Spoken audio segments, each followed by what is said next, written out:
Welcome back to the Relationship Whisperer Show with Miss Dragonfly, where we discuss all things relationships with the aim to make marriage great again. And welcome back, Bluey. Enjoying this swelter? It's a hot one. It's a hot one. It's going to be a hot show. And it could be a hot show in here too. Yeah, absolutely a hot show. And so, we are coming live in the studio today. And as this new year kicks off, I guess there are people looking for relationships and a marriage, I guess, with the view to getting married. Well, at least I'd say the women are. I can safely say that. Yeah. But then you have to look at the way people are dating. You know, new year, you should think of things in perspective, really. And so the main topic, the topic of today is why people want marriage benefits without marriage responsibility. Oh, look, everyone wants love, loyalty, and security. But no one actually wants to do the hard yards, the commitment that it creates. Well, before, many years ago, people used to have cows in the backyard and used to milk the cow and get some milk. Yeah. Well, now you go down the road and just buy a carton. And then very few people have a big moo in the back garden. Moo. There's not too many people now. They've gone for the convenience route. It's more convenient. Oh, yeah. What is the old adage is, why buy the cow when you get the milk for free kind of thing? Something like that. Yeah. I think we've all heard of that line. And I guess people, when they really think about it, they get it, but they also don't actually get it, if you know what I mean. Why, they don't get the milk? They get what the message is trying to say, but it doesn't sink in, really. Yeah. It doesn't really hit them. Because so many people, really want to have the cake and eat it too, so to speak. You know, this topic is why is this topic really exploding right now? I mean, look, it's one of the biggest unspoken problems in modern dating, really. I mean, people want emotional support without commitment. So in a way, without giving of themselves back. You know, and they want what? Sex without responsibility. That's why, you have a little accident, go to the abortion clinic and that'll fix it up. That is it? No, you've created other issues. You haven't taken responsibility. And then there's also loyalty without exclusivity. And I guess one of the things is open relationships comes to mind. Well, a lot of people seem to be into that these days. Yeah, with swingers parties and all that. We're together, but we're free to... Yeah. So what does that mean, really? What's the point of being together? Yeah, it's just a hedge around your fears, basically. Hedge around your fears, yeah. And look at this marriage-level treatment without marriage-level effort. That's the thing as well. I mean, look, men are complaining they're being used. Women complain they're being strung along. You heard both sides. So both feel disappointed and neither wants to take the risk of fully committing. Yeah. Well, the guys are pretty much aware, most of them anyhow, that they're about to be shafted. If they commit. You know, they're about to... It's all right now, but in 10 years' time, what's this going to lead to? It all comes back to what I say, check beforehand. Choose beforehand. But really we all know that. that people, put veneers over themselves. They armor up. Yeah, but that's why, if it's a mask, a fake facade. It comes off. It comes off because you have... But then what do? You walk away from that one, then you walk away from the next one, you walk away from the next one. So it has to... Then comes back to how are you... What's your criteria choosing in the first place? It's getting attracted to... You're still attracted to the bling, the glitz and the glamour, but walk by and overlook the wallflower. Speak like my main big criticism of men is they keep passing over the marriage material woman. Yeah. Simply because they seem boring, Yeah, they're looking for adventure. Yeah. Then don't complain. Men are adventurers. Yeah, then don't complain. Well, the Yeah, complaining comes later. The adventuring's great. It's the, Adventuring great, but then don't complain about the woman if you haven't sacrificed. Look, it's just when like your house that. is gone and your car's gone and this gone and that's gone, you've got to start again. You've got to pay. Yeah, but then again, look, like it's saying, look, it's great being on holidays. That's adventure and all that. And so, but when you're on holidays, you don't act the same way, do you, as you do in your normal life? When you're at home, so it's just like when you're choosing the glitz and the bling, it's like that. It's not real. But anyway, so it's now come to people now wanting. Look, marriage has had such a bad rap. Seriously, it's such a bad rap. But it's not marriage's fault at all. It's the people. People are not taking responsibility. And now, look, why is this topic so relevant? Now, I mean, I did a show a few shows back. The subject was situationships. And that's now becoming more common than relationships. You know, situationships, what is it really? It's, you know, people expect emotional intimacy, sex, loyalty, and support without the commitment. Like, yeah, we're dating. Are we having a relationship? It's not really a relationship. It's pre-relationship, but you get all the benefits of a relationship, but with none of the obligations or the commitment or responsibility. Yeah. Yeah, I didn't know. Well, yeah. You've got to have common goals. You've got to have long-term goals. Yeah, but that is people, I guess, in this way, they're just dating for fun. It's not serious. And so if that's the case, you should really let your partner know. Well, you wouldn't say, not a partner then, your date. No. Because one person might think this is a relationship, the other person say, I never committed. Yeah. You know, but on the other side, you know, men feel used for time, money and effort. And that's been a lot of backlash from men's groups. That's why it's giving rise to that MGTOW movement. And look, on the flip side, women feel used for time, money and effort. You know, men complain that women suck all their finances and so forth. But it also happens on the flip side as well when you do have a capable woman. Yeah, it's the same. It's quite common as human nature. Whenever one partner is capable, the other partner becomes lazy. Because it's some one to take care of everything. Perhaps for the most part, yeah, but not in all cases, obviously. That's usually the case. I mean, yeah. Could be usually the case. Yeah. Largely the case. Look, but sometimes people would pick someone because they're at my level. Yeah. They're really into. They've got the sleeves rolled up. They're into it. But then you get they're capable, and then I can fall back now.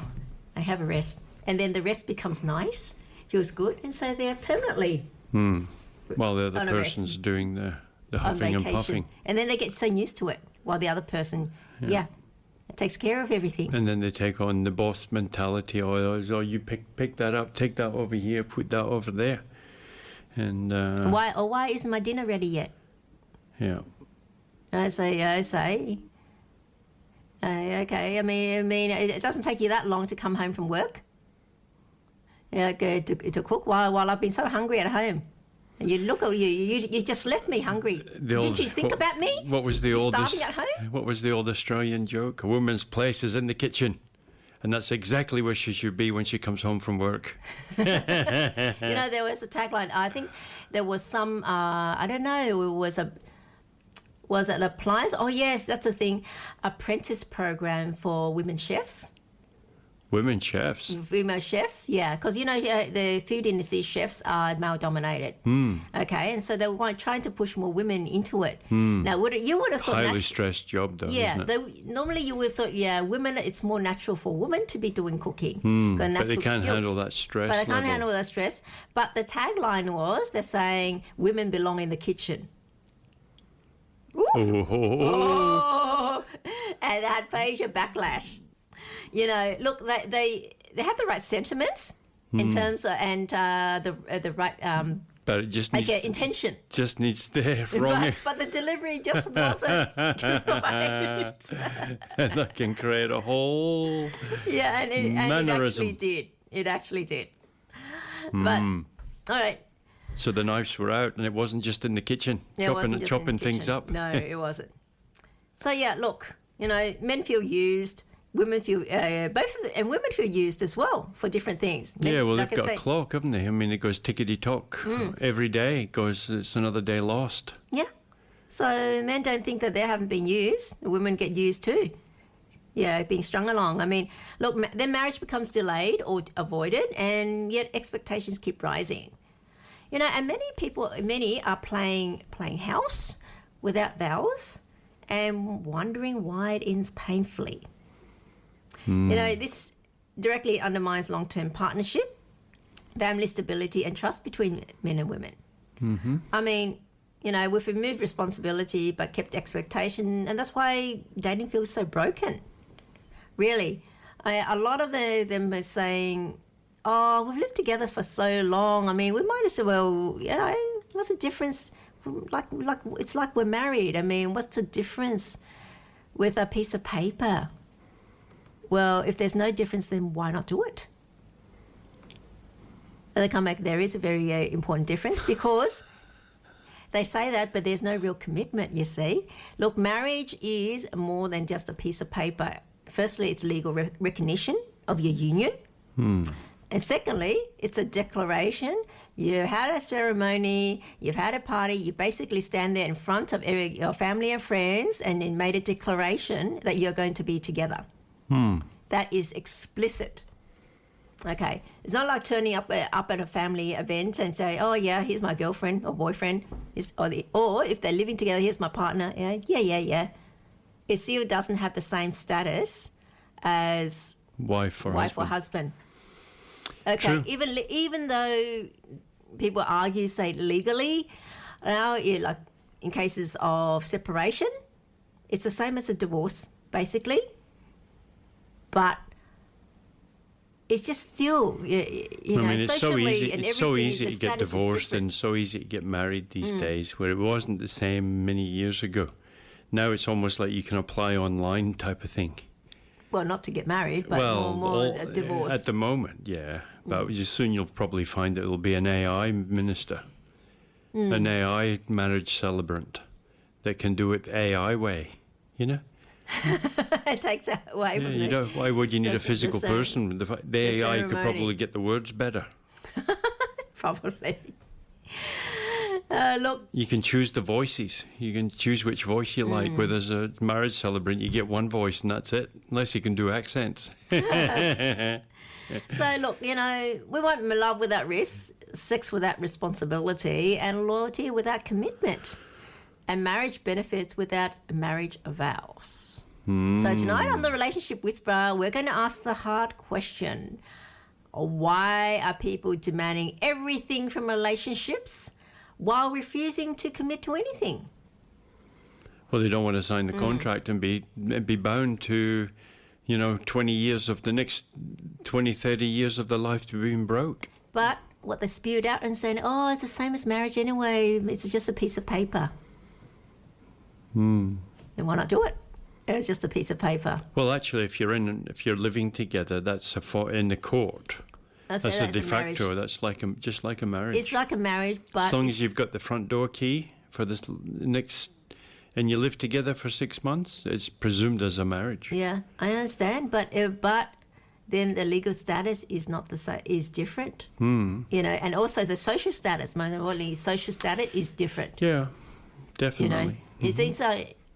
Look, even when you are, say, at a party or something, just really think about it. And someone's introduced their partner. "Oh, this is my partner." "Oh, hello, yeah. Rather than, "Oh, this is my husband or my wife." Yeah, the respect and in a way, the other partner is taken more seriously when it's got that special status of a husband or wife. People might argue it, but really think about it. If someone has introduced like that, would you react differently to a partner as opposed to an actual legal spouse, a husband or a wife? For me, I wouldn't treat anybody differently. But you but I perceive, can see how it can Yeah. be perceived that way. no, not in how you treat them, how you act with them, but in terms of how their status more. It's more of the status. Unconsciously, it's their status Yeah. regarding your friend, as in relation to your friend. Mm-hmm. An official husband or wife, in a way, gets more respect. Does. Yeah. But we're sort of, many are aware now that it's, you can apply online to get a divorce. But that's not the point of it. But while they're not divorced, while they're still married, Agreed. Yeah. and It together, has a different different status. status, a connotation, and especially if you've been to their wedding, that is totally different as well. So, all right, I'll go. What are marriage benefits really? All right, so what people can expect today without commitment? I mean, emotional support. Okay, when you're in terms of in the marriage realm, sexual exclusivity, implied and understood by everyone that you're going to be faithful because you've chosen that person, you're committed to that person, and you actually declared in front of your family and friends. Now, that's good. The case a lot of the times in the vows. What did they say? To the exclusion of all others. Yeah. And that is explicit promise, rather than no promise. As in just a live-in de facto. You see, I didn't promise that. All right, daily communication. Like I say, if you're living together, yes, you talk all the time. I mean, time priority and financial help. Like I say, you're in the same boat. The benefits of marriage, like I say, if your husband or your wife does well, then you're together, you also benefit. And of course, obviously, like I say, if you lose your job, your partner's still working, and then you get the support or fall sick or something. There's that. But in terms of financial wise, they will support that. There's a domestic partnership situation, emotional labor as well, like helping them, supporting them emotionally, each other emotionally, relationship loyalty. As well, I'm with you. That's why it doesn't even have to be sexual, but there is a loyalty that you're committed. These things are not dating benefits. They are marriage privileges. Really. So I want our listeners to have a real think about that. Okay, and I think it's time to go to some music. And we'll be right back with more. The Relationship Whisperer Show with Miss Dragonfly, where we discuss all things relationships with the aim to make marriage great again. So the topic of this of today's show is people avoiding it, but wanting all the benefits of it. Run for the hills, lads! Run for the hills! Get what you can and run, eh? So really, the way people are, they want to have the cake and eat it too. I mean, they don't even want to do, okay, we're in a relationship even. There's some people like that. And so they still have all the freedom, but then still get, free sex, free companionship. Oh, they just ring up where they go. And it's like continue, be gone for ages without having to tell the other person and then come back and say, okay. Here I am again. Okay, would you like to go out? You want to go, canoeing this weekend now? You free? So convenient. And so this is the thing. This is what a situationship is. They're undefined relationships. And a large part of it is deliberate, I think. So they can have that freedom.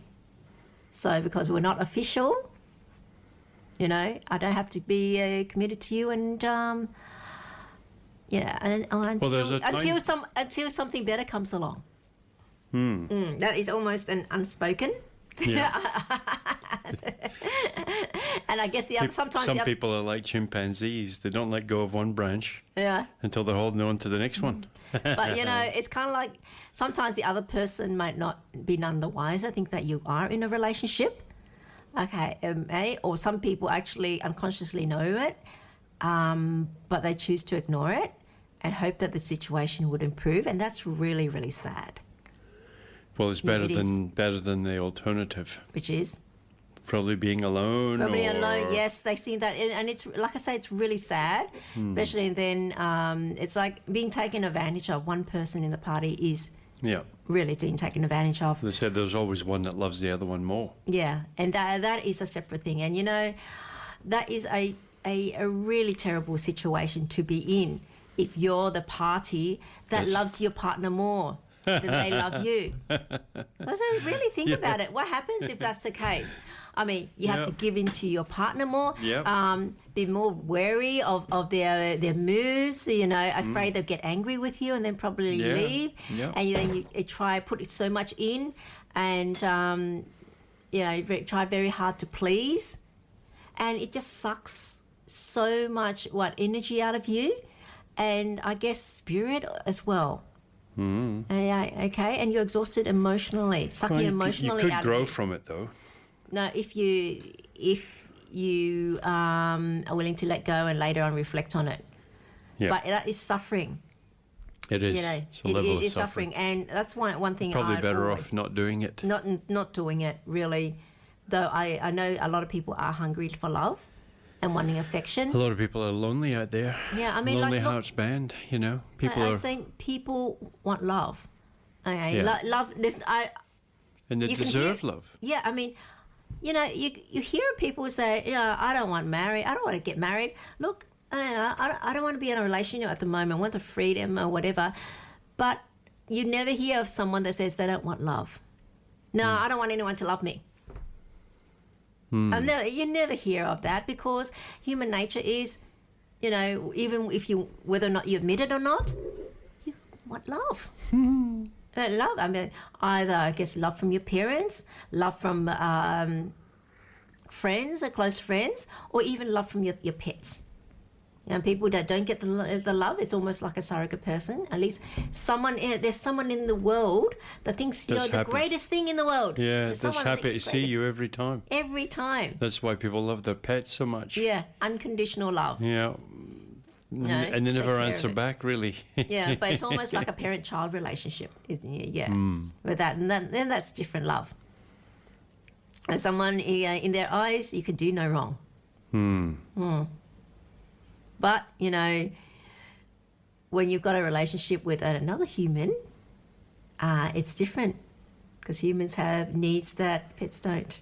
Well, they don't want to go for walks all the time. You don't have to get a lead and take them for a walk around the block. They've got more things to do than just their purpose in life is to be happy to see you.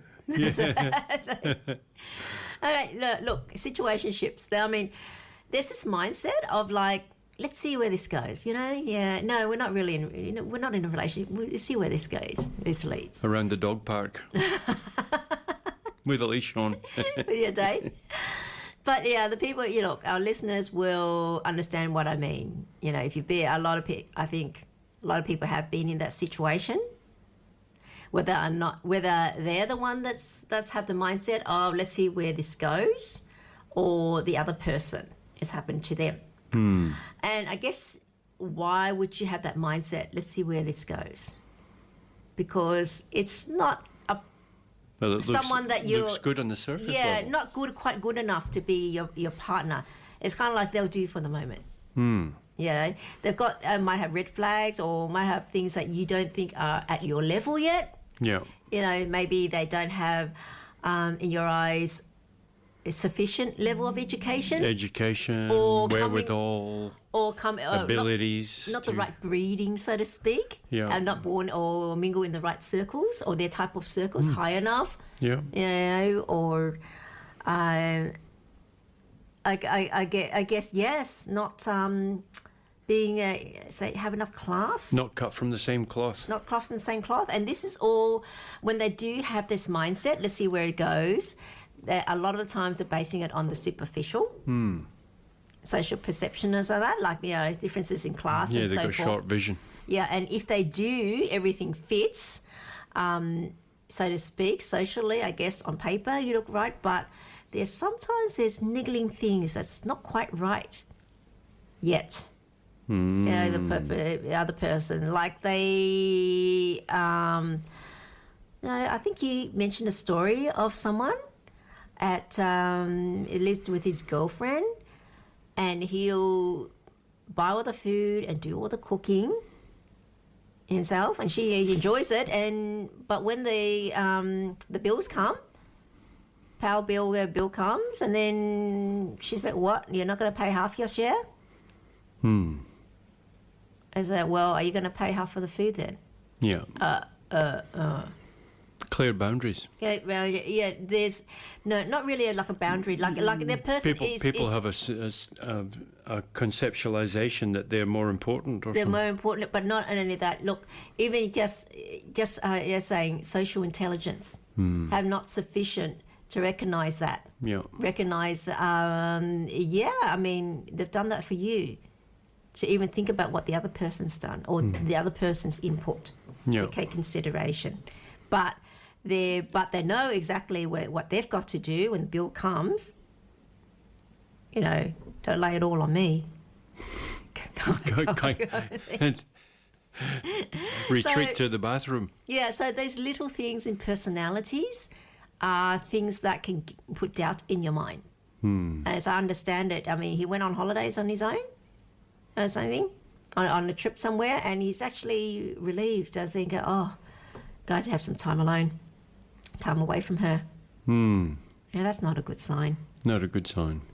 And that's when they're already in a relationship. But if you're around someone all the time, every day, I suppose it is good sometimes, a little bit healthy, to have a little bit of a moment away. Yeah, a moment away, but it's a difference in if you're relief that you're away. Yeah, or you miss the person. Yeah, or you miss the person. Well, yes, you do go away because of you might have some business, or you might have to just go see family, and it's not convenient for your partner to come along with you.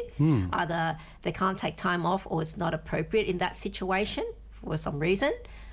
And then you go, and then you're kind of like, after I actually miss him or her. You miss your partner. I say, it feels great being away. That should ring alarm bells for you. Huh? And okay, another thing about situationships is their fear of labels. Their fear of being labelled. You're her partner, aren't you? That's it. Or he's your partner. That's no, not really. And you don't want to be labelled that, but not in a denial. Look, I know a situation. This is really sad. She was actually very naive, but she just wanted a baby or so forth. And then when she did get pregnant and divorced, he refused to attend doctor's appointments with her. And he refused to be in the labour room with her because then people might think he's the father and her partner. And he didn't want his name on the marriage, on the birth certificate. Actually, he doesn't want people to know or think that he is her partner. Well, when it's kids involved, then it's... Yeah, no, but it's very... actually, the big major alarm bells. Okay, so this is what I mean by fear of labels. And, like I said, people want to keep their options open. Are you single? I said, yeah, I'm single. I'm not in a relationship. Depends who's doing the asking. When the other person's not here. Depends on who's doing the asking. yeah, of course. Whether or not it's a hot person or not, or land whale, eh? Yeah. That's what it's saying. But, yeah, that's the other thing. That's why they don't want to be officially in a relationship. And they kind of like beat that back. And, look, there's emotional confusion disguised as freedom. Some people want to say they really don't know what they want. And they're thinking that, it's freedom, I'm not really a relationship. And look, situationships might feel good short term, but they destroy trust in the long term. You keep stringing that other person along. Well, either sooner or later they'll have the shits. I can say that, have had enough and just leave when they've finally woken up to themselves. Or you keep stringing them along and then finally after years and then cut them go, and then that's really cruel. They've invested years with you. And then you got emotionally. Oh, yeah, at least start emotionally. again. And start again. And find another one. Yeah, but this is really bad, especially if you chewed up, if it's a woman and you've chewed up her prime childbearing years. That's unforgivable. And then if she's already in the 30s, and then what? You cut her loose now. So a lot of men don't even consider that. That's the problem. A lot of men probably wouldn't do it as much if they just didn't, if they knew about it. If they knew. And women don't really relay that information. Because I think, look, of course you should know that. Yeah. But I think women don't understand the urgency in their 20s as well. Yeah, because they feel that they have all the time in the world. All the time in the world. Yeah. You know, getting this offer, that offer, so forth. And you might and human nature thinks it's going to continue. One day it just stops. Yeah, it just stops. It just stopped. The issue stopped. Now, I'm going to say an example of, I think, one man that has got it, and that is Leonardo DiCaprio. All right. He has gotten a lot of flack for, like I say, he's about 50 now. Yeah. But he's got a lot of flack for dating a very young women, early 20s. And once they hit 25, he splits up with them. And I'm glad all he's got is a lot of flack. More than once. It's happened more than he's done that multiple times. It's a pattern, and people keep saying, "Oh, he just likes young ones," and once they get to 25, they're too old for him. But I had a thought about it, and then I'm thinking, it's possible that he could actually be very conscious. Okay, they're very conscious, and he's actually doing the right thing by these women, even if they don't know it, because obviously he doesn't want to get married. It's pretty evident. And he dates, and because of that, he dates very young. And so up to 25, and then he stops. So he's cut them loose. They're now free to date others and find the partner that they can marry, because he's not going to marry them. He's not taking up their time. And imagine when they put on their profile, my last boyfriend was Leonardo DiCaprio. I mean, you're high quality. Yeah. One thing I'm a 10 on 10. One I remember is Gisele Bündchen. That's a supermodel. Oh, yeah. She dated him until she was 25. Yep. Another one, hot model, was Bar Raphael. I think she was an Israeli model, was it? Bar Raphael. Until she was 25, I think. Yeah. Around the age this girl. So he's got that pattern. But look, I say you might not agree with him, but even his situation, he doesn't want to marry. So the alternative is either so he's never married? He's never married. I guess he's decided not to. So then he's probably seen what happens. Yeah, two options left to him. If he doesn't want to take up a woman's childbearing years, date over 45. Or younger. And then cut them loose. Once they get, so they've got plenty of time to find someone else. Both. What an easy position. Not easy position. It's not an easy position, but can you imagine on the woman's? It's not an easy position. Well, she knows that she's coming up to 25. That's her time's nearly over with him. Next. But that's good. I mean, he's not going to marry you, sweetheart. Okay? And actually, by cutting you loose at this stage while you're still very young, he's actually doing you a favour. Yeah. So if this is the case, if this is his intention, if this is why he's doing it, I'll give Leo a big thumbs up. For doing that. It sounds like in a male perspective or whatever. It just sounds like horrible, really. Horrible position for who?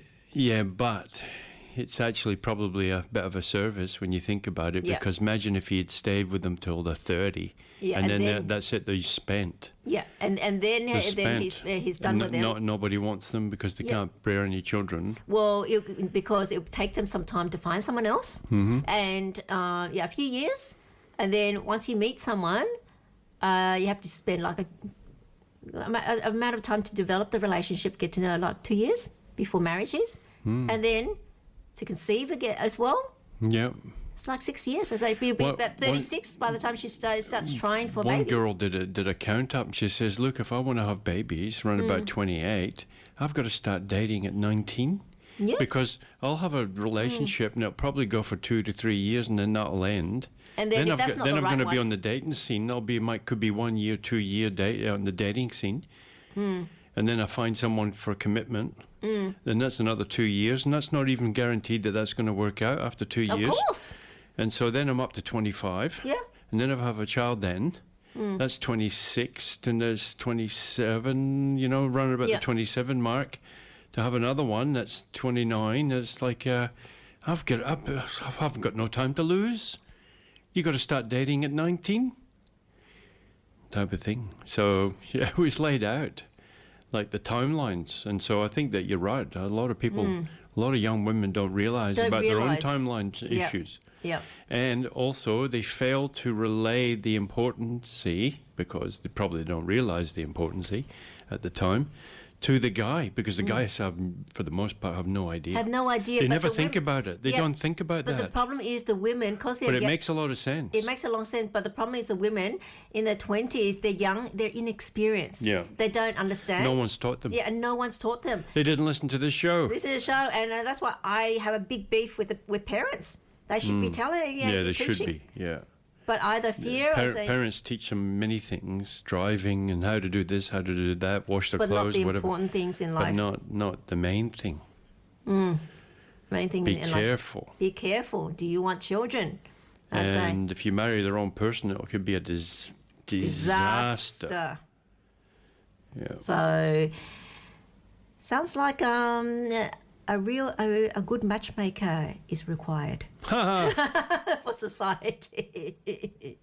But what kind of criteria would you use? And it was very, very difficult. Stay away from matchmaking. Oh, you mean being a matchmaker or getting matchmaking services? Well, it's not something I would be doing, that's for sure. You're dealing with people's emotions. They could end up in chaos. It could end up in, there's so many things. But who knows? All right. And look, why is commitment being avoided? No, look, obvious one, fear of divorce, yeah? That's main part for a lot of men. Look, a lot of men are aware, from the men's side of things, that the honeymoon period is great. Wow, the first 6 months is great. And then after that, it starts getting really, really hard. And then you get nagged at. And then there's non-stop this and there's non-stop that. And then it's running around and all your time is consumed. You've really got no other life outside of her. You've got no other life to really pursue anything else. For the most part, money is usually very difficult once you things, because the bloke takes on all them responsibilities and usually takes on, all these income from working a job goes towards supporting some form of nesting for a family. So yeah, men have woken up a little bit. They're aware of these things. In the old days, it was just like there was nothing else really to do. What, apart from blokes at the pub. Well, there's that, but the pubs used to finish really close quite early or whatever. There wasn't really a lot to do in the old days. It was, family time. Family time, and basically that was it. Eat around the table and have family communications.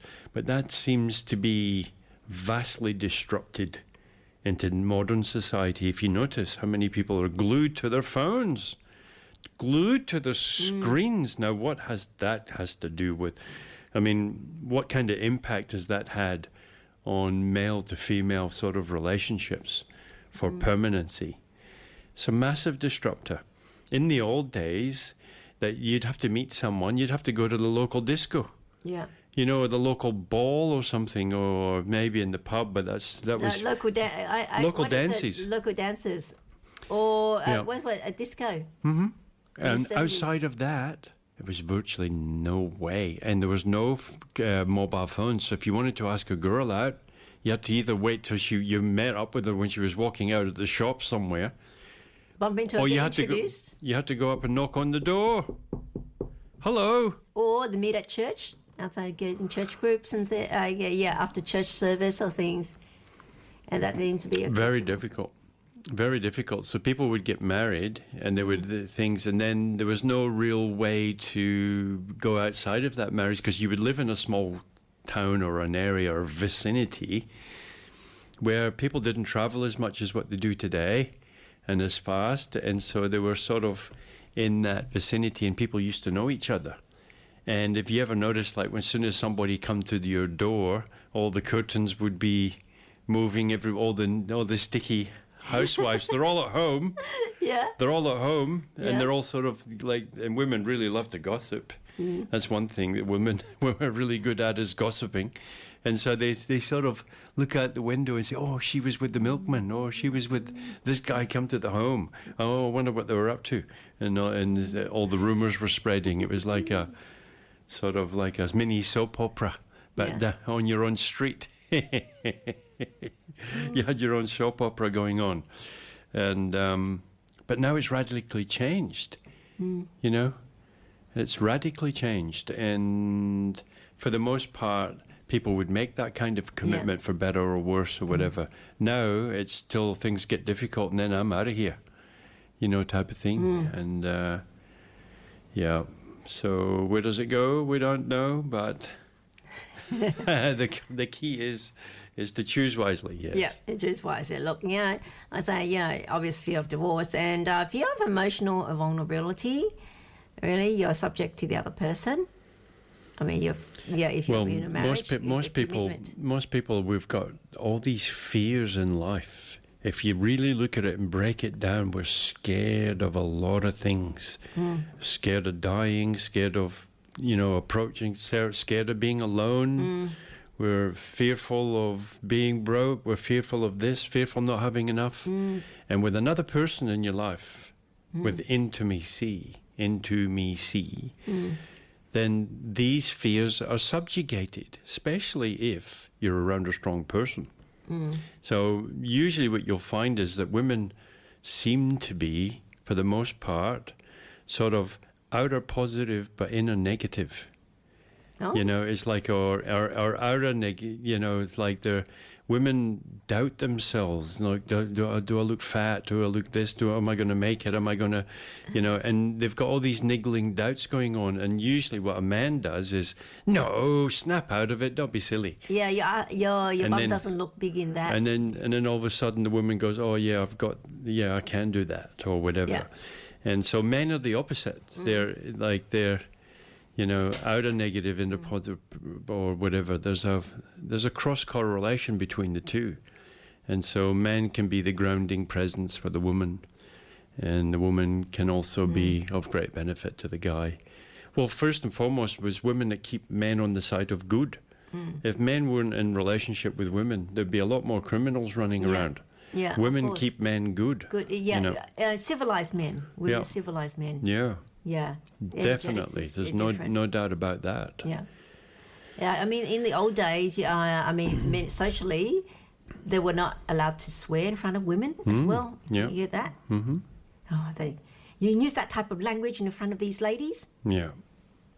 Kind of thing. Yeah. Well, and that would be pressure from other men telling them off too. you had gallantry. Yeah. Gallantry and all that. What happened to it all? Well, chivalry's not dead, they reckon, but it's certainly hard to find. Well, I guess it kind of like where, men stopped being conscious of that when women started acting like men. Well, that was a major disruptor, of course, when women start acting like men, and then they do the swearing as well. Yeah. So. And perhaps even more than the blokes. And of course, you know, look, I can't doubt with the fear because there's trauma from past relationships as well, or people that have been divorced. And so kind of like once bitten, twice shy kind of thing. Been hurt before, so I'm so terrified of it now. I don't want to be in another marriage or relationship, you know. Yeah. People have been wounded. People being wounded, and not even blokes have got to sleep in their car, and then they end up finding that I've got to be paying this off for the next 15 years or whatever, And for the kids and all, I mean, they're probably happy to do it. I'm not saying that. Because it's his But kids, yeah. It's his kids, but if he's sort of, it's diminished his prospects for finding someone else. Yeah. Well, where do you live? I sleep in the back of my van. Oh, why? Because I got divorced and now I've got two kids. And I've got to pay like $800 a week. I've got about $250 a week for my to live on, and I've got to pay petrol out of that. She's out of there. Yeah, I mean, you cannot blame her as well, because if she gets with him, she'll have to support him. She's going to have to support him. It's going to be all one way. Yeah. You know, what if she gets pregnant and needs someone to take care of her? Yeah, and then he's got an affection to his kids, and then he's still around the ex because he's got to drop them off, pick them up, or whatever. It's a quagmire. Yeah, so like I say, you cannot blame the woman from avoiding that situation. I mean, and you can't. And also, when a guy sees a woman with a single mother, single mothers, that's also a big red flag. Big red flag. They take off. They avoid that too. So it works both ways. The child resents you because they're not getting the same love from the mother because you're involved. Yeah, or you're not my dad. Yeah, and also like if the woman shows affection to someone else outside of them, that's not their father. That's the kind of resentment. Yeah. And so there can be resentments and all of that. Not in all cases, of course, but for the most part. For the most part, yeah. Of course, you know, like I keep saying, this is all generalizing, but that's what works most of the time. There's going to be exceptions to everything. If we have to take account of every exception, then we can talk about nothing and give no advice. But like I was saying, if it works 80% of the time, it happens 80% of the time, it's reliable. That's in science as well. So it's just like you can go around, I can say men are taller than women. There's lots of exceptions that there are women that are taller than some men. Of course there are. But by and large, as an average, you walk through life and go through life. If you're a woman, you can pretty much expect to have to look up to a man when you're talking, because you'll be taller. Yeah. Rather than saying, okay, I don't have to because there's always exceptions and so forth. Come on. Yeah. All right? And then look, like I say, even people watched other failed marriages as well. They themselves haven't been in a failed marriage, and they get scared, so they fear commitment. That's well, you could see your parents arguing, divorcing, or your friends, or your family, siblings, even. Yeah. Especially if they're older, they've done it. Then you see it, and you're coming up, they're saying, "No, I don't want that." Okay, which is understandable. And look, there's also cultural messaging against marriage, especially now with social media and all this, feminism as well. And secondly, apart from feminism, it's now the MGTOW movement on the other hand too. Other blokes saying, no, you don't want to do what I did. Yeah. Okay. And a loss of accountability as well. There's... and people want safety without the sacrifice. You know, they don't want to they want the safety of a relationship, but not have to give much of themselves or anything of themselves. The old MGTOW joke is that one guy was madly in love with his childhood sweetheart, and he met her at school, and he bent the knee, and he had this great big ring, and he did the proposal, and he dressed up and all that. And he says, "Will you marry me?" And she goes, "No way in the world. You? Ha ha, no way." So he turned away, broken-hearted, and turned away. And then he said, and then he ended up, but he kept his house. Okay. He had a sports car. You know, he had all the good clothes. He went over here, everywhere, had his own business, had this, had that. He used to go to barbecues with a different model on his arm every time, and all his mates were all jealous of him, all the ones that were married. They were all jealous. Really? And so there was this funny story about it. And it goes on, and the guy was heartbroken because he got rejected. Yeah. But that was the greatest thing that could ever have happened, because he managed to keep all his stuff, and he never got divorced and didn't have to give half of it all away to some woman.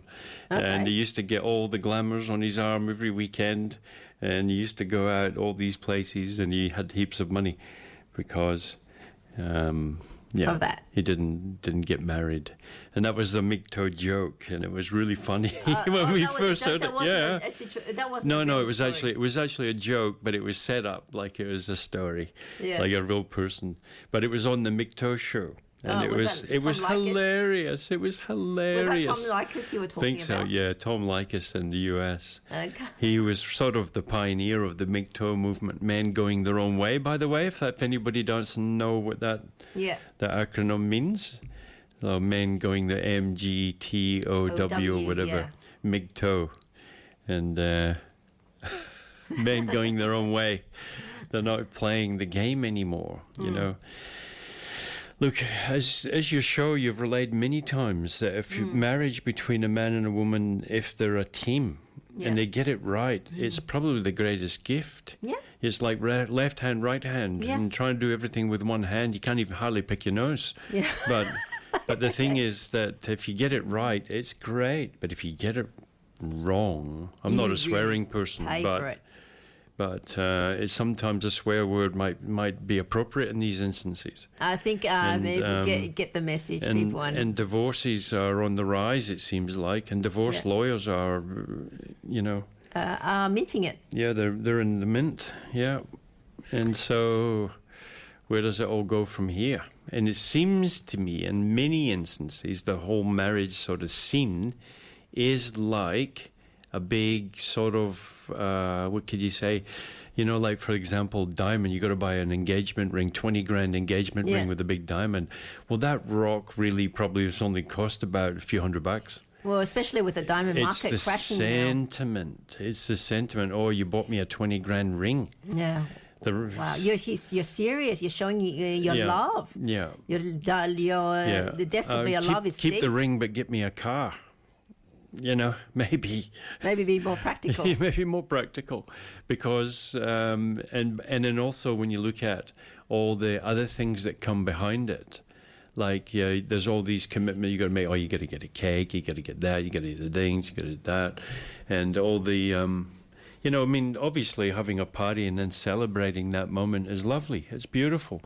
But it seems like a setup in many instances. Set up. Well, it's set up so that you spend, and it's like a business model. Oh, yeah. There is It's a business model. There's a wedding industry, a big wedding industry. There's a big wedding industry. Now, it's, again, it's a beautiful thing. And, people cry at weddings for a reason, all of that. But a lot of it's a setup. It's like all these days that we have. Happy this, happy that. Oh, it's happy this day.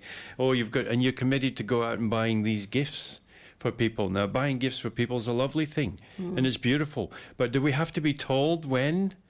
Like, do we have to have a day for it? Or can't we just give an expression of the heart freely when it's appropriate, or when a situation or a matter determines it? But no, it's all been boiled down to these days from this calendar. Oh, look, the day of the calendar's coming for this day. And, so it seems like the marriage industry has been set up a bit like that in many instances. Yeah. Okay. But, yeah. I don't know think where to on- go from here. on that- MGTOW. That's why MGTOW's. I think on that, it's time to have some music. So we'll go to some music and we'll be right back with more. The Relationship Whisperer Show with Miss Dragonfly, where we discuss all things relationships with the aim to make marriage great again.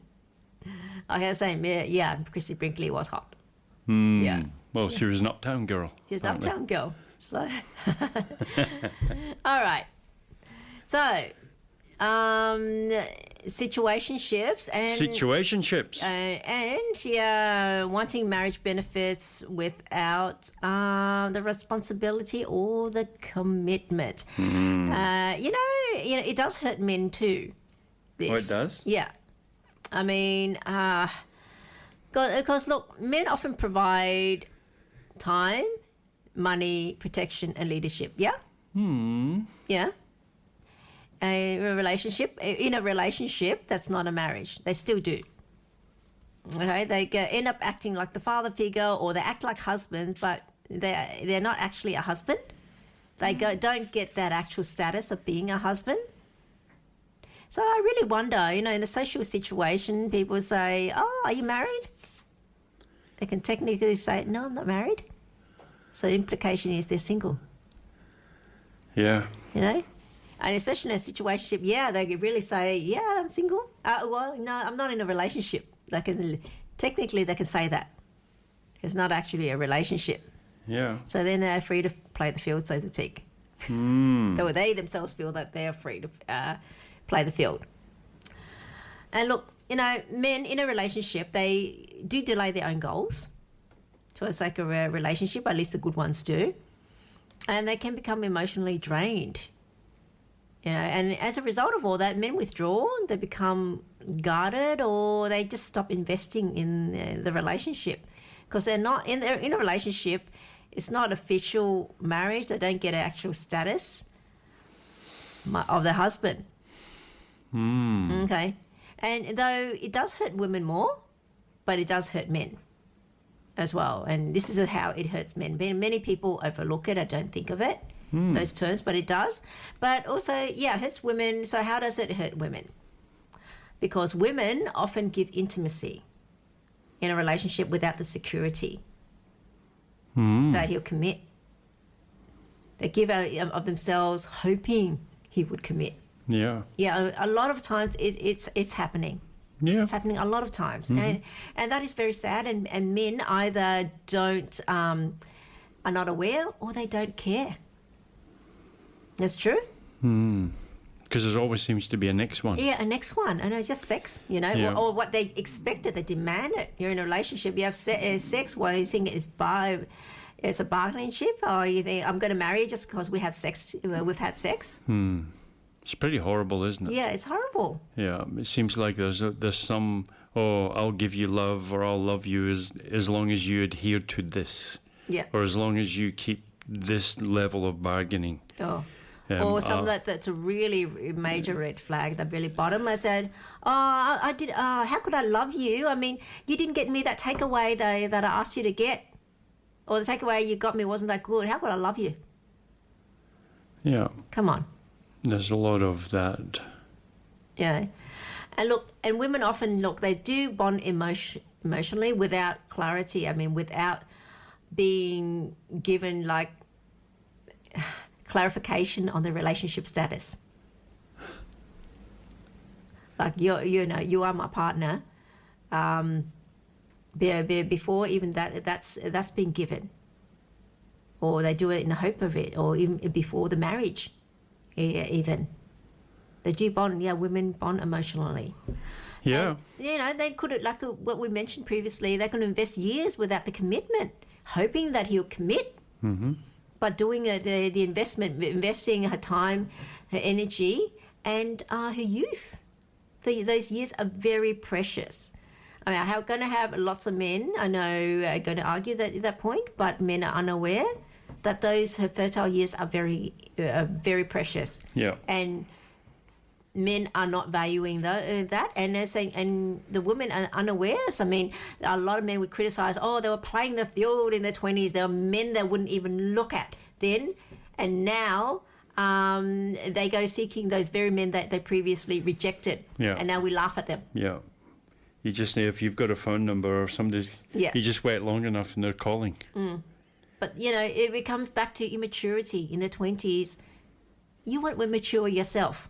So the women were not mature. No, and if you were put in that situation where you keep getting offers, what are you going to do? You think you naturally think this is not going to end. It just seems like the women's best years for giving birth should be from 30 to 40, perhaps. It should be a different age group. It should be an age group, yeah. Because you're too silly at that young age, aren't you? To be a mother. To be even, let alone know what you want, but you're saying having the maturity to be a mother and raise your children properly. And that is a very sad situation. And unfortunately, biology and society and social pressures don't align. You haven't got the smarts Societal when realities. you're too young. Yeah, you haven't got the smarts. You figure it out when you're a bit, it's too old, too late now. Too late now. But your prime years are in your 20s, but you don't know better, and you're not mature enough to know how to raise your children properly and what you need to think. Yeah. And there's no real... And you don't have the resources as well. There's no instruction manual. That's why it comes back to parents. That's why I'm very angry at them. They're very lax, not doing enough, not teaching at all. Not just not doing enough, but not doing anything in terms of teaching in that regard. And I guess in their defense, they themselves don't realize it, and probably they don't know as well. Mm-hmm. Crucial. And look, I'm giving out all this advice, and any parents out there listening, I think this information, a lot of it would be new to them as well. If not new, then something they didn't think of. You know, like it might seem obvious, but why didn't it occur to me? Kind of thing. Just simply doesn't occur to us. Yeah, and because, the women, they miss their prime relationship years and fertile years as well. And so as a result of that, they get heartbreak, bitterness, and loss of trust. Well, maybe a lot of the times, like most young women, many that I've met, I don't really want children. But then all of a sudden, there's this biological clock inside around about 27, 28. No, it's more when they hit their 30s. And then it's really on then. It starts then it gets to 30s, and then it really ramps up. Yeah. But prior to that, the woman didn't want any. You know what? And society keeps saying, you're only young. You've got plenty of time. It's society as well. That's how I was saying. And also, so a lot of the times with things, women, I don't want children. I don't want them when they're young. That's the last thing I want. I want to be young and free, and I want to do this, I want to do that. The last thing I want is another person growing inside of my stomach. Yeah. And then I'm having to take care of them like a ball and chain around my ankle for the next 20, 15 years or whatever it is. And... So most young women, I suppose, are off the premise, I don't want, or whatever. And then when it gets to, the biological clock occurs, and it's almost overnight, 27, 28, 29, give me baby. And so I think that a lot of the time themselves, like they don't... men don't realize, because they didn't get it until the woman's clock changed. When she was 27, 28, things started to change. So, but prior to that, there was no notion of it. Like I say, there was no notion of wanting babies. We touched on this subject regarding China, like the idea, the what they call leftover women there. Yeah, and you become a leftover woman when you're like 27. It's deemed to be getting too old. Well, if you're looking at buying from a catalogue, if you're looking at walking down a supermarket aisle and just picking one out from one of the vendors, picking a wife out from the vendors, which is the parents for the most part, isn't it? Like the parents stand there and sell the daughters. Yeah. And so if you're looking at finding a vendor, you've got a certain list of criteria: how tall, how heavy, how many kilos, what's the body count. Does she have a degree, type of thing? You'd have a tick off, wouldn't you? Yeah. No degree, no master's degree. Next. Yeah, over there it's more of your education level, but how much you earn. Weight and height. Weight and height. If you're saying the 27s, they're sort of being bypassed now. Yeah, they're starting to get bypassed. They're bypassed. Well, that's mainly you're looking for breeding. Yeah. And in China, they're more family orientated, aren't they? Like they haven't really got the culture that what we have here, like as per se. Here it's very promiscuous and all of that, and people walk around wearing things that are sexualized. People date for entertainment. Over there, they date with a purpose. They're dating for a purpose. Yeah. So for marriage, for family, for every date is basically an assessment on suitability for marriage. Yeah, and then here it's the opposite. It's how much fun can you bring to the evening? How many laughs? What can you bring? To the moment, not for the future. Yeah. So it's differences, but then again, you know, like we touched on this last week about even here, you have men asking, why would I want a 35-year-old when I can have a 25-year-old? So, well, they're and a the lot men here, smarter. yeah, but the men here, they're asking that not so much for breeding, it's just a matter of youth and beauty. Yeah, youth and beauty. Yeah, and fun times going out. Fun times. Yeah, and that's it. And so is that what is important to you rather than a partner Well, to sustain? if you notice that in people, when we grow up at different levels. Like I remember when you were 11 or 10 or whatever, you used to have football team players all over your bedroom wall. With blue tack all over the bedroom wall, football teams and stuff like that. And then you change, you suddenly go to 12 and a half or whatever, third, and you grow out of it. You put different things on the wall, you know, and so I think that it's the same sort of when we're getting a bit older. We go through phases and we take on things that we're really interested in, and after a while, these things have no more appeal to us. They're not appealing anymore. It just seems to have lost. And so does a relationship between a man and a woman go through them levels of changes within our own beings? We're not the same person at 40 what we were when we were 20.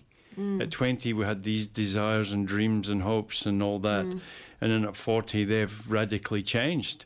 In fact, to do the things that you were so desirable when you were younger are now, like, for example, bungee jumping and parachute, jumping out of an airplane in a parachute.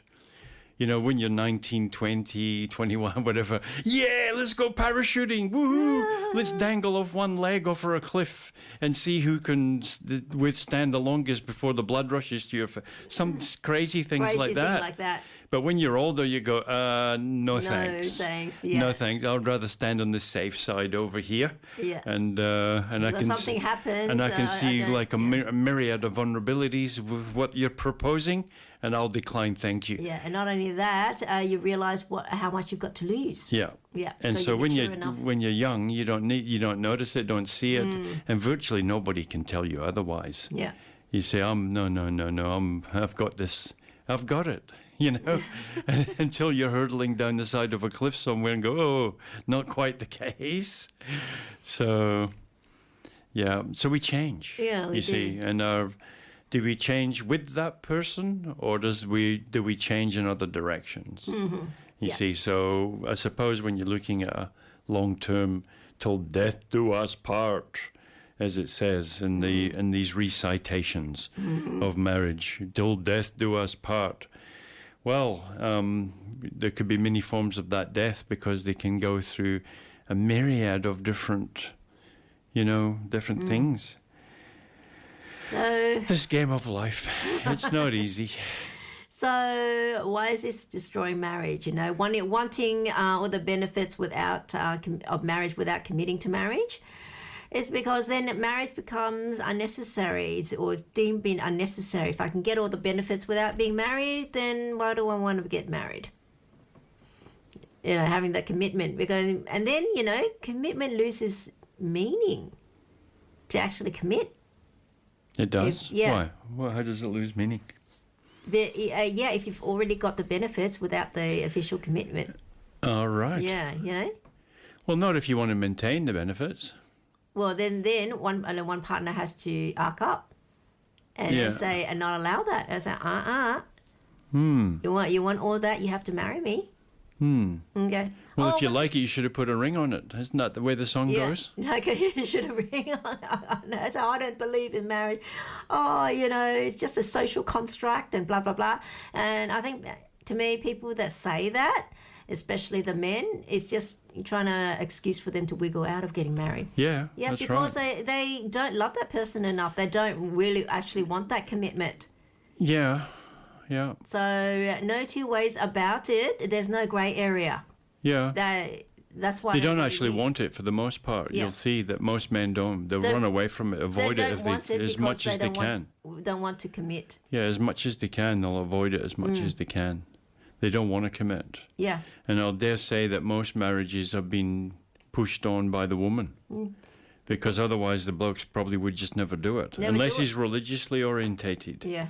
Unless that says it in the good book or something and he follows that, then he ain't doing it for the most part. Because Most men will run away. Because all he's thinking is then I can't play around, and then I can't. I can't go here, can't go there, can't talk to my friends, can't talk to this one, can't talk to that one. And what do I get in return? I'm going to be completely controlled from morning until night. When are you going home? When are you coming back? What are you going to do? And if any deviation outside of that norm, you're being questioned about it about 100 times. What are you doing, and why aren't you doing this? And we've got all these jobs for you to do and all of that. And for the most part, men, especially if they've been around the block before, it's not their first rodeo. They've already learned all the pitfalls. And a lot of people know that in the beginning, again, as we mentioned before, it can seem to be great. It's a utopia for the first interim. Usually, well, people say the first 6 months, but it's perhaps more maybe the first 6 hours. Maybe not that short. But, it's the rub of love soon wears off. The rub of love wears off. And so, yeah, there has to be something greater. So, yeah, I think the moral of the story is choose wisely. If you're doing it just because you're lonely, if you're doing it because you're bored, if you're doing it because you're getting into a relationship because of lacks and vulnerabilities, then you're vulnerable for disaster, really. If you're doing it for vulnerabilities, if you're doing it to better your life, this person makes me smarter. This person opens up a lot of things. Doors for me, enables to be a better version of myself. That's a bit selfish in a lot of the times, isn't it? Like, better myself, and I'll be better, and if I get something out of it. And that's really the opposite of a marriage, isn't it? It's not about the self. When you're really married, it's two become as one. So then there's no me, really. I'll get better, or I'll be in a better status, or I'll be able to drive a nice car if I get married, or I'll be able to not need to work or whatever. It's really, that's a selfish position. And then that's what destroys marriages. It's selfishness. It's the looking at me. We're all I specialists. I type of thing. And there's where it breaks down. It's the egotistical view upon life. It's the stance of the me. When we wake up in the morning, what's the first thing we think about? What am I going to do today? What am I?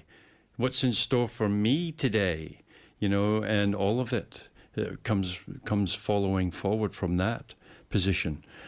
So we've just got to be less self-orientated. We've got to be more giving and more nurturing to each other in a heart level. And what you see is what you get on a heart-to-heart basis. We should be there to support each other through life. And then if we're all pretty clear, we can pretty much get along. But there seems to be a lot of breakdowns in this world. And where's society going to go with relationships? It's really interesting. It's really interesting the next 10 years, what will we see? Because we've seen a radical shift already. From a very short time ago, a few decades, there's been a massive radical shift. And are we going to see even greater radical shifts when we come into more technology in this life? So, for example, we've got AI now coming into life. And then soon we're going to be bombarded with robots, domestic robots doing the dishes, doing the cooking, doing the ironing, washing the car. They'll get more and more advanced as you go along. In the next the first version will come out and everybody will laugh. Oh, look, you can change the remote control. And a couple of years later, they're doing the slicing and dicing and everything in your home. They've got it all covered and everything done. Oh yeah, I paid the bills, I paid that, I paid this. And pretty soon, what are we going to do when robotics take over? And especially in relationships. So, for example, the robot won't talk back to you, and you can change the accents, or you can press mute if you like. And the robot won't say a word. They say, "Oh, love, could you get me a cold one from the fridge?" The robot's gone off to do it. And they say, "Oh, there you go, my love," with a French accent. And then the next time it's Brazilian, and the next time it's whatever. And then, Distorted reality. But we know it's coming unless somebody pulls the plug out. Let's be clear. Technology's here to stay. Unless something radically shifts, technology's here to stay. And we're heading towards a situation where all our needs will be met in regards to automation. And if you pretty much noticed that in the old days we needed a marriage partner for many things because we were inadequate by ourselves. Now we've got somebody as a partner with an IQ way, way, way, way beyond ours. And so, and then they've got all these different abilities, and so you'll probably start to see a few movies coming out with, robot meets man and man, or robot meets girl, and they'll be coming out with these sort of movies so it integrates these things into society. So we're coming in for a radical shift. It'll be really interesting to hear this show in the next 10 years. It'll be really interesting to hear what this show is talking about in the next 10 years. Yeah. Is it, did you charge my batteries up enough, love? Did you put me on charge? You don't care about me. You're not charging me up enough. Yeah. But anyhow, as long as we can stay in humor, I think that's one of the great things about our relationship. If we can stay in humor and stay in happiness, then I think that's really, really key to the survival of a relationship. And the other one is cash. You've got to have it. You got to have You cash. got to have money, honey. Yeah. People think that's being materialistic, or got no money, got no car, got no honey, and there you are. That was a famous song, wasn't it? Oh, before? Really? Yeah. It's coming from a man. Look, and look. Well, that's why guys buy the cars. Brum, brum, brum. Brum. Oh, he's got a Ferrari. Oh, he's got a Porsche. To woo a woman. Yeah. It's to have that prestige, so people get the eyeballs. It's all about eyeballs. Who's looking at you? It's kind of like the peacock flaring up his. Peacock flares its flowers. Yeah. What feathers? Sorry, feathers. What other purpose does he have? Yeah, attracting mates. He's only like a scrawny little bird at the most part, but when he puts that big thing out, he looks amazing. Yeah. But it's only that thin, isn't it? It's just a veneer as well. It's just a veneer. You're just full of crap. You're just flustling your Without feathers. your feathers, you're the same. But the men do it. The women do it. Do we peacock as well? Yeah, women are the looks. Well, they put the makeup on. Yeah. They wear these big shoes with a point on the end that you would makes you feel like you would be crippled walking down a few steps in. And yet they go through that gyrations of pain and torture to be able to stand up just so they look elegant, just so they look classy. I mean, they do look classy when they walk by, when somebody can do it properly, But, it's in practical terms, it's just ridiculous, isn't it? You're walking in these things just so somebody can look at your legs. And it works, though. It works, yeah. Because if you look at your legs, there's a chance they might look at the rest of you. Yeah. But it is really pretty shallow when you think about it. Yeah, it is. Yeah. But it's reality.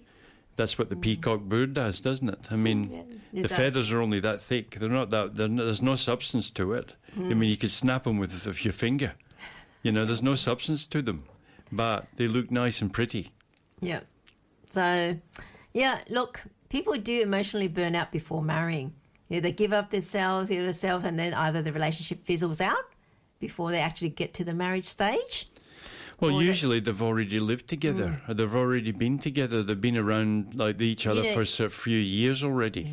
Whereas the old days, if you thought about dating, if you thought about it, you'd have to actually go knock on the door. Or you get a chaperone. You get a chaperone. I know, you'd get to go walk into the park, or you might go to the movies, but somebody's sitting behind you. And the most you might get is a wee pss, pss, pss, pss. Oh, a little kiss at the end. Something like that, and that would be about it. And so there was no real getting to know you and, how are you going? What did you do today? And there's hundreds of text messages now, or there's a flow of communication. But before, she said that. She said this.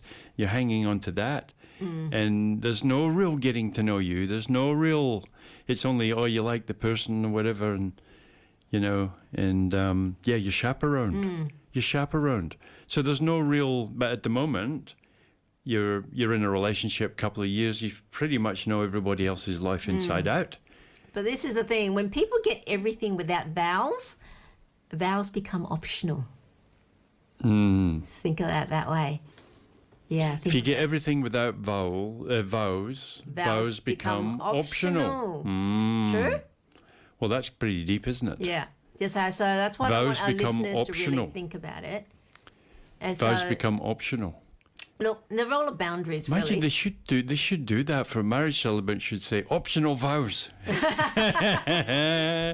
We give you options. Yeah. We've got optional vows. What you give teaches people how to treat you, really. What you give teaches people how to treat you, really. How to treat you. Do you agree? What you give teaches people how to treat you. So if you're Pray already tell. giving yourself as like a husband or wife fulfilling that role, okay, without the marriage, people think, okay, then I don't need to marry you. You're already willing to give all this? Yeah, Yeah. well, that's mainly for the most part for the men's position, but the woman wants the marriage, Yeah. usually. Usually. And so that's why it disadvantages the women. They're expected to give, to put out, and so speak. That's what everyone does. But, but they're not being treated as a wife. Or get to be a wife. Yeah. And so, look, boundaries, you should have boundaries. Boundaries protect hearts. I mean, clear expectations prevent emotional theft. Yeah, you understand that? Clear expectations prevent emotional theft. Yeah. Well, I think if you theft's a bit of a strong word. Yeah, but I think you get the gist of it. The meaning Clear of it. boundaries. Clear communication full up is the key. If you want to know the answer to just about anything, it's clear communication is usually quite close to the top of the list. Look, it's okay to say no. No, saying no is actually an act of self-respect. No, I'm not doing that. We're not married. Why should I give you all that without being married? And married-minded people, so married-minded people need to date differently. Yeah, they do. Married-minded people need to date You differently. have to I heard an interview by a young girl once, and it was so amazing. She says, "No, doesn't date anybody because." She's interested in marriage, and she's interested in marriage because, and she gave all the reasons out. It was really quite intelligent. Yeah, that was very appealing. Yeah, appealing, but then so look, I wouldn't say, well, if she doesn't date, how would she get a marriage partner though? So the thing is, understand. She's clear on her criteria. So you date with a purpose. With a purpose. And when otherwise, if there's no purpose, there's no possibility of that purpose, there's no point going.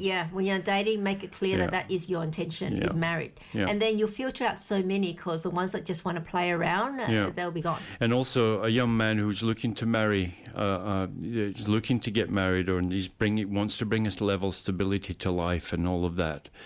They're usually looking for, if he's young looking to marry, if she's been around with another 10 guys, what's her body count? What's her body count? And if at the moment it seems to be like the body count is getting at a younger age, and the promiscuousness of this world, like you just need to look at an MTV video or some type of music video, and it's almost like pornographic, for the most part. So what does that do for, if somebody's dated all these guys, it means that, it's spoiled goods, really, for the most part. For what a lot of men think about is that, how many people's, Yeah, I think I think we get the message. What Is it time for a song? No. Quit while you're ahead. Look. How to date with intention again. Look, set your goals early. Yeah. If you're going to date with intention. Yeah. So if a woman wants to get married, one of the first things I would be doing on is the first date, making sure that there's she lets people know that there's no hanky panky going on here. Yeah. And men get offended. I mean, after 3 dates and no sex. Yeah. What? Then, what do you think I am? And I paid for the 3 days. So she needs to be clear on the first date. Yeah. This is like there's none of it until there's a ring going on the finger or some level of commitment. There'll be none. And then so you'll soon see how many men stay around. Yeah, not many. Virtually none. Virtually none. So it's very difficult. Yep. So she's got to string him along a bit. Yeah. Until he... that is a very sad situation. Well, then you get into these mind games. Games, yeah. Like this psychological mind game. How am I going to get into her pants? And how's she going to prevent him? Or what type of things? And then that's just horrible. Then you're into all these sort of things, scheming and... But anyhow, yeah, it's not easy. Thank God for shows like yours. And look, don't give what has not been earned. You haven't earned your respect, haven't earned your trust, and haven't earned or deserved the level of intimacy that they want. True? Yeah. Don't give what has not been earned. Again, that also comes back to a reflection of self-respect and you knowing your value, Yeah. your own value. Yeah. Though really, having said that and knowing value, there's lots of people that overvalue themselves. Yeah. Yeah, because they're thinking, what can you provide someone? Why would someone want you? Yeah. And what would you bring to a marriage? Yeah, you need a lot of self-reflection. Yes. You know, you need to reflect on the self about what do I really amount to in this place? And what's my tendencies? Why do I act that way? And many things. So there needs to have a lot of self-reflection about it. And how many people are capable of doing such a thing? You know, reflecting on the self. And in any meaningful way. So, yeah. And look, if things are not, as I say, not clear, you just walk away from confusion. You know, well, it's easy to say. Over chemistry. Yeah, it's easy to say that, but when you're in a mode of, a lot of people are depressed, man. A lot of people are depressed out there. They're lonely and depressed, and that life doesn't really have much meaning for them. They go to some dumb job and they come back and they're exhausted and they eat a TV dinner type of thing, and there's not much real. And what you've got to watch is reruns of I Love Lucy on TV or something. You know, it's like what a boring life. And but with another person, at least it can be, you know, at least there's someone to talk to outside of a budgie, you know, type of thing. Yeah. Okay. And when if somebody has that, and it can take a long time to meet someone. Yeah. And things, and then all of a sudden that gets taken away from them. And what happens in a relationship when it falls apart? What's the first thing that we feel? When a relationship crushes and falls apart, and then that person's out the door, and we think, oh, we're not going to see that person again. What's the first thing you feel? Well, outside of yes, but usually the first thing that we feel is fear. We have this level of fear that we've been abandoned, or we're not going to be able to, oh, this will never be right for us ever, or I'll never be able to have this ever again, or there's all these negative thoughts come in when we're abandoned from a relationship, you see. And when that happens, you usually see that you wait a day or so and that person's coming crawling back, because that hard reality is hit right between the eyes. It's like, oh, fear. I'm left alone. I'm vulnerable. I'm this. I'm that. Oh, what's going to happen here? What's going to happen there? Oh, no, I better run back. I better grab on tight to the person that sort of made me feel somewhat secure through this place. Because life's a struggle. Life's hard. And if somebody can take care of them burdens for us and provide a strong arm, well, you want to grab onto that arm as much as you can. And if that's suddenly taken away from you and it's not there anymore, then that strength is diminished and you're left abandoned.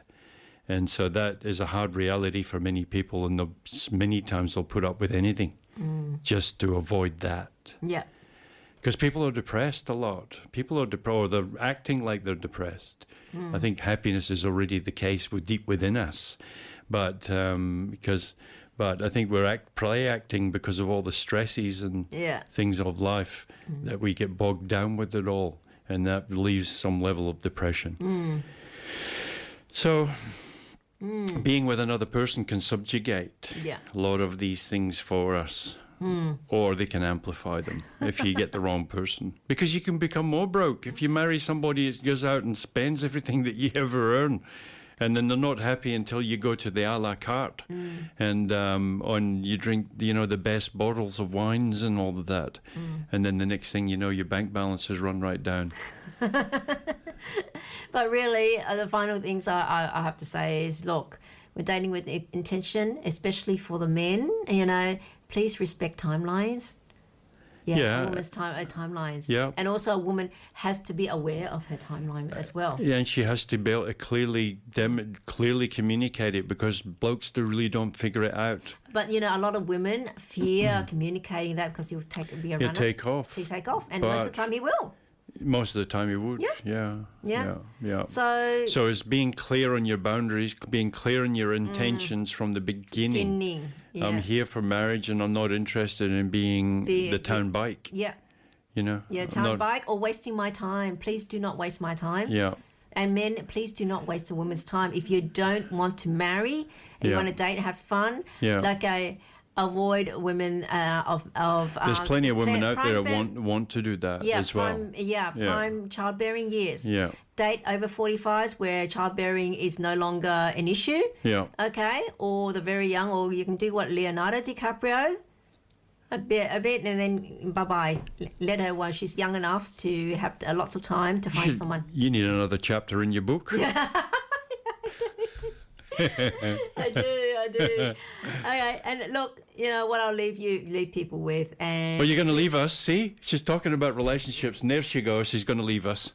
Well, there it is, right there. You see it? Did you hear that, folks? Did you hear that? I think you had 2 hours with me. 2 hours is enough. I'll leave you with is, look, if someone wants marriage benefits, they must want marriage. Okay, so this is the Relationship Whisperer show. I'm Miss Dragonfly. How do you spell marriage? Is it Mar-I-H? My IH.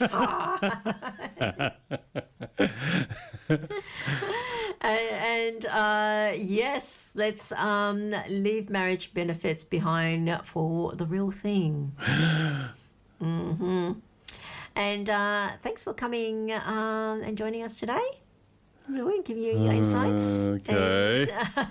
All right. And a reminder to everyone to follow me on my Facebook page. I have 2 Facebook pages, Miss Dragonfly and Make Marriage Great Again. Please follow both if you can, but at least follow one, because I do post different things on the Facebook pages. Well, if you don't follow her, she'll start to feel abandoned. Yeah, I will. I absolutely will. Okay. The Make Marriage Great Again page is where you can watch clips of the show. Okay, watch clips of the show. And Miss Dragonfly, I do post announcements about the show, including what topic we'll be talking about next. And why are you called Miss Dragonfly? Because I see things. I like the dragonflies, see things through lots of different perspectives. Yeah, and as people that have listened to me for a while would attest. I see things that so many other relationship experts miss. And can you catch mosquitoes at the same time? I've got a zapper. I'll let the zapper do the talking. Well, thanks again for joining us and giving us the male perspective, especially on this topic, which is quite uncomfortable for a lot of men. I can tell. You can say that again. You can say that again. So thanks everyone for listening in, and don't forget to catch me same time next week, and until then, it's bye for now. Bye.